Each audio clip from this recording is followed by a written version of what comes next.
Now, from the Signature Bank Studios. If you're looking for the latest news, insight into what it means, and the sharpest opinion, there's only one station in Chicago where you can turn, and it's this one. We're AM 560, The Answer. Top of the morning, Dan Proft here. Before we turn our attention to updating Operation Midway Blitz, just a more expansive recap of what President Trump had to say on Fox and Friends this morning about the person in custody, in federal custody, that he believes is the assassin who murdered Charlie Kirk. Provided some details and also an indication that we're going to hear from the FBI a little bit later today with more. Any updates on the suspect? Yeah. Can I always say, I think, just to protect us all, and so Fox doesn't get sued, and we all don't get sued, and everything else. But I think with a high degree of certainty, we have him in custody. Okay? In custody. Everyone did a great job. We worked with the local police, the governor. Everybody did a great job. You know, getting somebody that you start off with absolutely nothing. And we started off with a clip that made him look like an ant. That was almost useless. We just saw there was somebody up there. And so much work has been done over the last 2.5 days. You know, it's amazing, actually, when you start off with that and then all of a sudden you get lucky or talent or whatever it is. But, yeah, I think we're in great shape. Mr. President. He's in custody. Well, okay, lucky, talent, and also help from somebody who knew the shooter, apparently. Clarification, so a pastor was able to turn him in, or they got the family of the shooter to turn them in? Well, it was a minister, and the minister went to a minister who was involved with law enforcement, by the way. And his good friend is a top U.S. Marshal, and they took it from there, and then it was a father got involved, namely his father, and said, we got to go in, and they, so I understand it, and again, subject to change, but, you know, the facts are the facts. We have the person that we think is the person we're looking for, but they drove into the police headquarters, and he's there now. Did the father know about what the son had done? I don't know. I'm going to let you get all those questions later because I can't tell you how accurate. The bottom line is they have somebody that they think did it. So we'll look forward to the FBI briefing later today. And if it happens before the show is out, obviously, we'll bring that information to you. Speaking of people that are being searched for and apprehended, people in this country illegally who are also public safety threats. That's what Operation Midway Blitz is all about, as we discussed earlier this week, named in honor of Katie Abraham. We spoke to her dad, Joe. Katie Abraham, a lovely young woman from Glenview, who was killed along with a friend in Urbana when they were down visiting college friends by somebody in this country illegally, crashed into them, killed them, tried to flee the country, was caught in Texas, and is now facing prosecution. Other people caught Operation Midway Blitz include a 24-year-old from India who's in this country illegally and was convicted of strong-arm rape. A illegal immigrant from Mexico arrested for domestic battery, assault, and DUI. A illegal immigrant from Mexico arrested for aggravated sexual assault of a child's family member and previously convicted of DUI. As Assistant DHS Secretary Tricia McLaughlin said, in the past few days in Chicago, ICE has arrested pedophiles, rapists, abusers, armed robbers, and other violent thugs. These are the criminal illegal aliens Governor Pritzker, Mayor Johnson, and their fellow sanctuary politicians protect over the law-abiding American citizens. That's right. And they're damn proud about it, too, because as J.B. Pritzker has infamously said, to anyone who intends to come take away the freedom and opportunity and dignity of Illinoisans, I would remind you that a happy warrior is still a warrior. You come for my people, you come through me. Yeah, and his people, Illinoisans who are entitled to opportunity and freedom, include the pedophiles, rapists, abusers, armed robbers, and other violent thugs that were apprehended by ICE because he said so. I mean, not me saying it. He said it. That's who he was talking about. That's why Illinois is a sanctuary state. Because ICE, by contrast, not welcome here. National Guard, by contrast, not welcome here. Those are the bad people. And again, that's not me saying it. Second, unidentifiable agents in unmarked vehicles with masks are planning to raid Latino communities and say they're targeting violent criminals. As we saw in Los Angeles, a very, very small percentage of the individuals they will target will be violent criminals. Instead, you are likely to see videos of them hauling away mothers and fathers, traveling to work or picking up their kids from school. Sometimes they will detain, handcuff, and haul away children. They are law-abiding individuals who pay taxes and contribute to the communities who feel safe going to work and attending mandatory immigration check-ins. In other words, they're following the law. We have reason to believe that Stephen Miller chose the month of September to come to Chicago because of celebrations around Mexican Independence Day that happen here every year. It breaks my heart to report that we have been told ICE will try and disrupt community picnics and peaceful parades.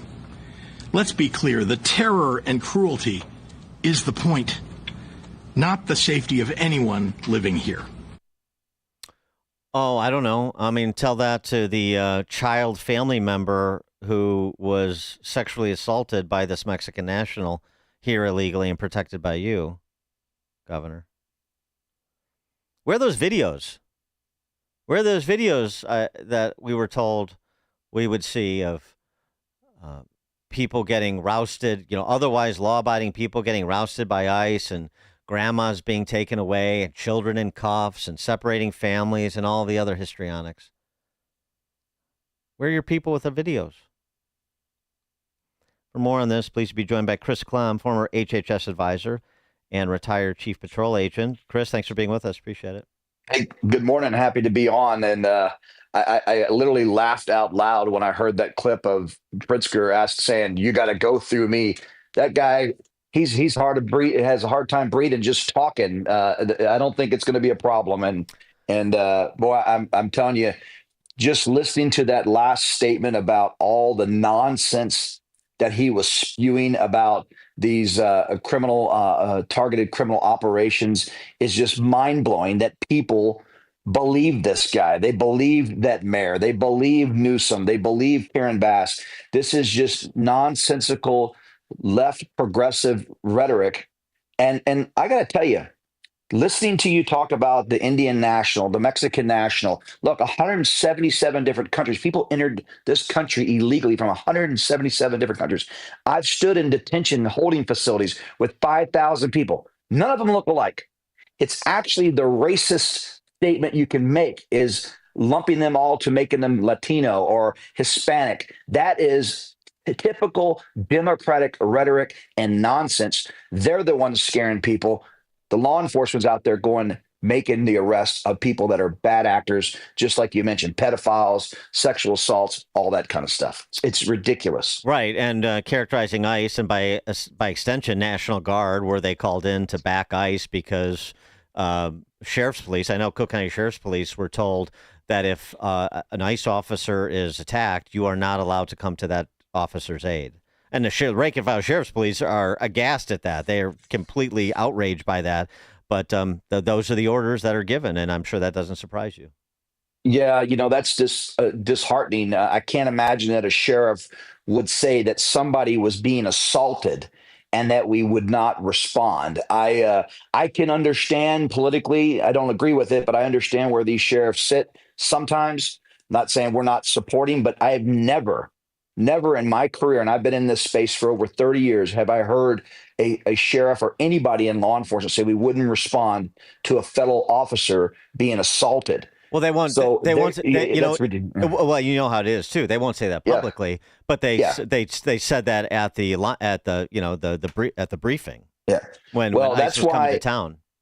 That's why the. Did we lose Chris? Chris? What? Oh, I'm sorry. Okay, you cut out. You're back. Okay, sorry, I don't know what happened. That's why everybody in the audience that's listening and everybody in the state of Illinois needs to understand why the president has to send in the National Guard. Because if the local leaders are refusing to allow resources to support federal law enforcement, then somebody's got to have their back. And no one wishes we would got to this point.